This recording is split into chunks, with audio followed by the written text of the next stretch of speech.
এটা কি বানাবে? এই যে মসুর ডাল দিয়ে বড়া বানিয়ে ঝোল বানাবো। করছি দিলাম, দিয়ে দিলাম চিনি করে ফেলে দিচ্ছি, নিচ্ছি।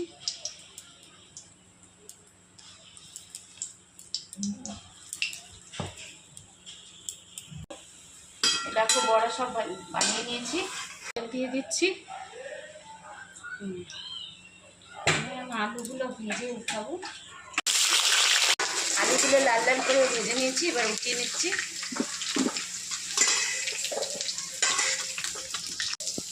জিরে দিয়ে দিলাম, পেঁয়াজ দিয়ে দিলাম, লাল লাল করে ভেজে নিই। আর লাল লাল হয়ে নিই, তারপরে আবার মশলা দেবো। আদা আর রসুন আছে, ভেজে নিই। রসুন সব ভাজা ভাজা হয়ে গেছে, এবার আমি একটা মধ্যে টমাটো দিয়ে দেবো।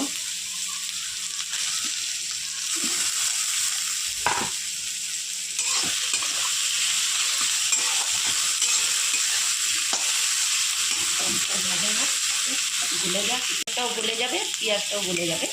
লঙ্কা আর একটা জিরে আর ধনে তিনটেই আছে, সব দিয়ে দিলাম। একটু জল দেবো, ভাজা ভাজা হোক। মশলার সাথে আলুটা ভাজা হয়ে যাবে, আরও সেদ্ধ হয়ে যাবে।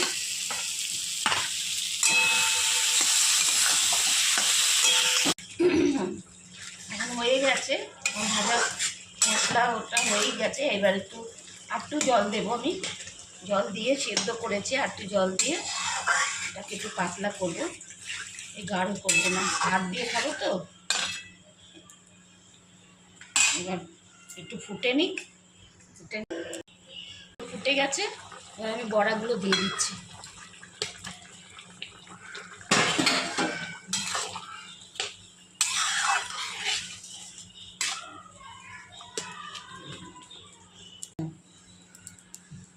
আমার বড়ার ঝোল, আলু বড়ার ঝোল কমপ্লিট।